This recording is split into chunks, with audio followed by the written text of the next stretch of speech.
1951 wọ́n gbàṣẹ rí mo bá nínú ìwé nígbà tó máa bẹ̀rẹ̀ ẹgbẹ́ ọmọ Odùduwà àwọn bàbá yẹn wọ́n rí ọ̀la wọ́n ní ọmọdé kékeré léńjeléńje òun ni kó máa ṣàkọ̀wé àwọn èèyàn ṣàǹkọ̀ ńlẹ̀ káàró jìrì ìyá ni wọ́n lọ́mọ ọ̀dọ́ kókà ní wọ́n láǹfààní máa fi gbogbo owó yẹn ó wà bí torí wọ́n ní ọ́fíìsì inú ààfin nígbà tí mo ka omi fẹ́ máa kó lójú àwọn bàbá yẹn yarí wọ́n ní tarí ẹ̀ rí wọ́n ẹ̀ṣẹ̀ ṣe gbogbo agbẹjọ́rò ẹ̀ṣẹ̀ dé inú bẹ́ẹ̀ sísúrú mi yẹn lọ́jọ́ kù sí àwòrán yẹn ò clear dáadáa mọ́ 1948 fọ́tò kò tí ì dẹ̀rẹ̀ gíjẹ báyìí àwọn kókà jókòó àwọn èèyàn lórúkọ ńláńlá mo rí bẹ́ẹ̀ àwọn agbọ́mágbẹ àwọn yíkábà makọ́lì tó lọ jọ ẹni ẹgbẹ́ àkùkọ pẹ̀lú Zikwe ìbínú tó wọ́n bínú yẹn tí wọ́n fi kóra wọn kúrò pé rárá ta ni bàbá ẹ̀ ó ti sọmọ ọ̀dọ̀ rí àwọn àgbààgbà ẹni rárá o òun ló máa ṣe akọ̀wé ẹgbẹ́ ọmọ Oòduà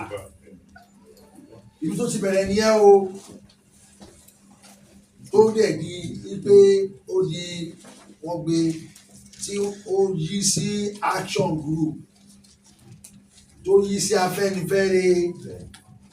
ibi tó sì ń yíbọ̀ nìyẹn ó yí gbogbo ẹ̀ wọ́n kọ́lẹ̀ wọ́n ní secretary wọ́n kọ́lẹ̀ Awólọ́wọ̀ lọ́fíìsì náà àfi àti ní Ife studies ní ìsìn gbogbo ẹ̀ àwọn tó ti gbó à ń tún lẹ̀ díẹ̀díẹ̀ àwọn tó ti àwọn abayé máa kí tí kó tó máa hàn dáadáa ọgbọ́n lára ń ṣe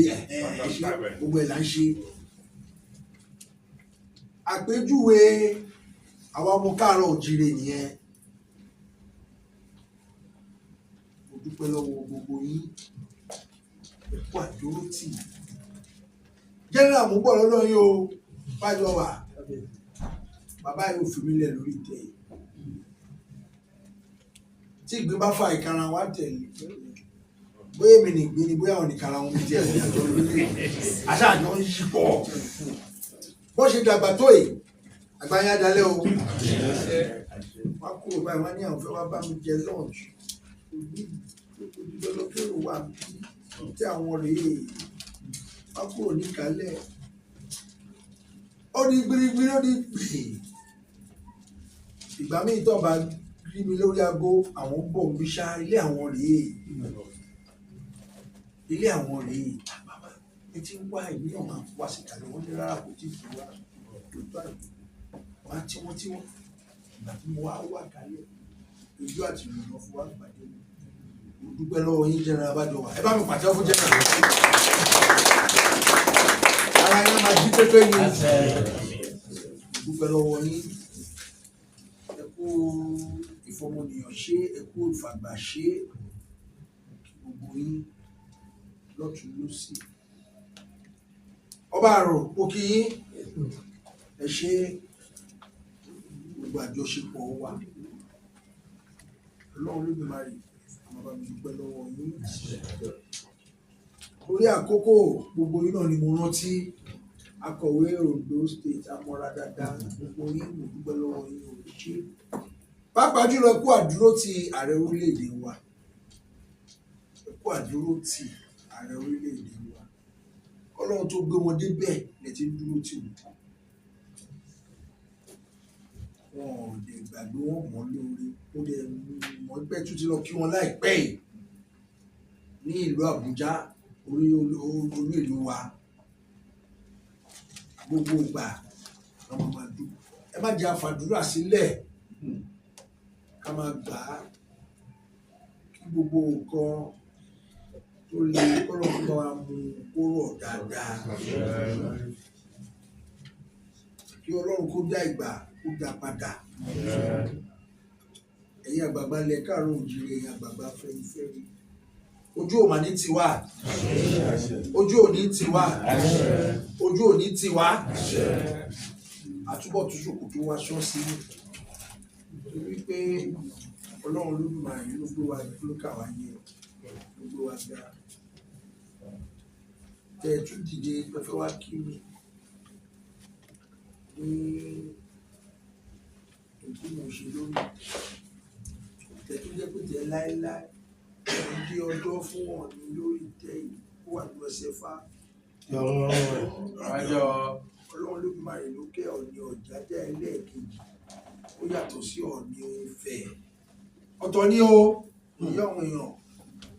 ṣùgbọ́n mo lórí ọ̀fẹ́ láti jókòó sórí ìtẹ́ Ọ̀ọ̀ni Ifẹ̀ Ọ̀ọ̀ni Ọ̀jájá ẹlẹ́ẹ̀kejì jókòó sórí ìtẹ́ Ọ̀ọ̀ni Ifẹ̀ ìtẹ́ Ọ̀ọ̀ni Ifẹ̀ ó ti lọ ẹgbẹgbẹ̀rún lọ́nà ẹgbẹgbẹ̀rún ọdún Ifẹ̀ mẹ́ta ló ti wà ipò Ọlọ́fin ti wà Àjàláyé Olúayé Ọlọ́fin Àdìmúlà oríṣiríṣi orúkọ ló ti jẹ́ ó tó di Ọ̀ọ̀ni òrìṣà tó náwó sáwọn gbogbo ẹbọra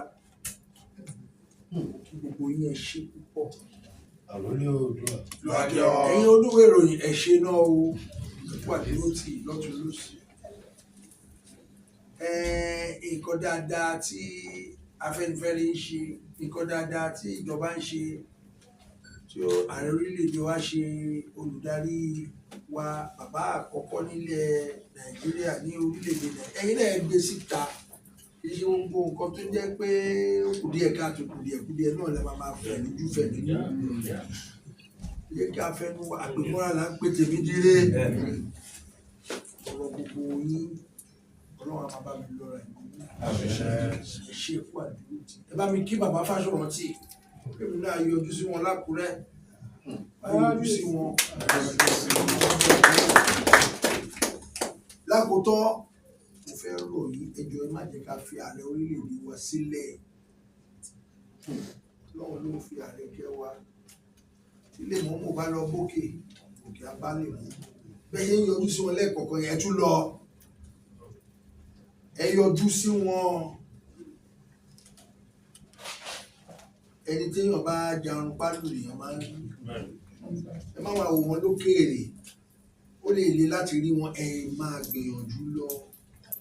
ọ̀rọ̀ ìṣítí ọ̀rọ̀ ìyànjú ká má jẹ́ kí tí wọ́n di sí gbogbo nǹkan dáadáa tó yẹ kàn ṣe. Pòfẹ́sọ̀ a máa yẹ yín o a máa yẹ yín kò díẹ̀ sílẹ̀ àgbà ní nínú gbogbo ètò yìí àgbà yín á dalẹ̀ gbogbo àdáwọ́lé yín àwọn ìyá ṣe orí mi wú gbà tí mo gbọ́ tán lénìí tí Ọ̀túnba Ọlọ́run ti kẹ́ wọn kí ni wọ́n ti gbà láyé eré tó kù tán máa ṣe náà rí wọ́n ti bí sun wọ́n bí wàlẹ̀ wọ́n ti jẹ gómìnà wọ́n ti jẹ sẹ́nítọ̀ wọ́n ti jẹ olórí iléeṣẹ́ wọ́n ti ní gbogbo ẹ̀ lọ́nà ti kẹ́ ilé ló kù àti kí wọ́n forúkọ rẹ̀ lélẹ̀ àti gbogbo yín náà ọmọọba làwọn náà àfihàn bá wọn bí wọn sí ká má sọ̀rọ̀ ọ̀tàn lè káàró òjìrì ló kù táwọn ẹ jẹ́ kí gbogbo wa ṣe dáadáa àti bẹ́ẹ̀ bẹ́ẹ̀ lọ fún gbogbo yín sẹ́ni tó bí ṣorí ètò bàbá ìyàwó lè tẹ̀ aláṣẹ ọlọ́run fún wọn amúkan wá sọ dé jíjẹ táwọn amú gbogbo ẹ̀ wá ní gbogbo báyà gbogbo ẹ̀ tí wọ́n jẹ́ ẹnjìnírìn lọ yìí oníkàlùkù ló ní ìtì ọlọ́run yọ̀ǹda fún kárì kápọ̀ ṣé ìjọba bẹ̀rẹ̀ gbogbo ọlọ́run ló máa yàgbá gbogbo ti ìjọba padà sí bí ẹ ti wá àdéhùn bá rí wọn ṣe àkòyà ibi ara ìpínlẹ̀ ẹni lẹ́nu ìgbà all the media houses after you go there to be Microsoft on behalf of the entire House of Yoruba, I want to thank profusely all the members of Afenifere for finding a very solid feat to come out of their busy schedule to honor me on this sacred throne, the throne that belongs to all of us, the throne that has actually played a very solid impact in nation building, the throne that actually produced the first black premier in the entire continent of Africa. And I Ever since that actually came to me, it has never been. Because of the throne, Nigeria changed everything that has to do with the structure of the country to a republic. Nigeria became a republic by virtue of this throne, so that the country will stand on its own on 100% and will continue to have a sovereignty because of this throne in 1963. The way the entire contingent of Afenifere came to the story of the struggle in 1951 about our independence. A whole lot of political parties have actually sprung up from this throne,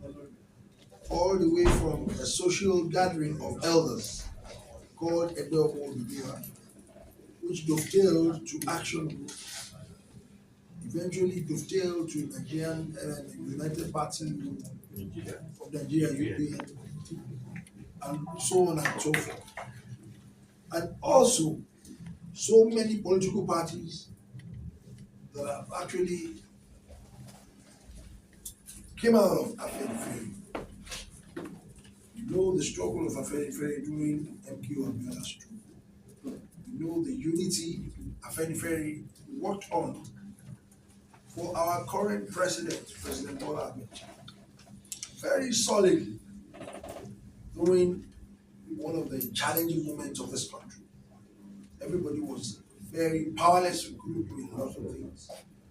during the Naira denomination and the scrap of some certain level of that currency.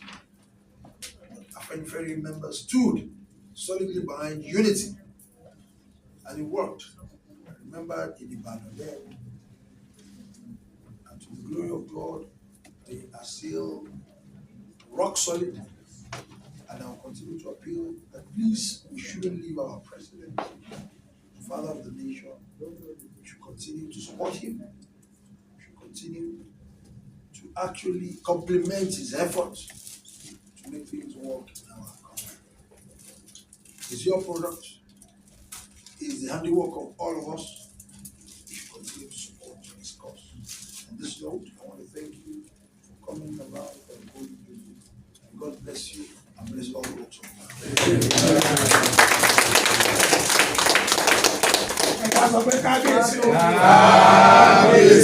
God.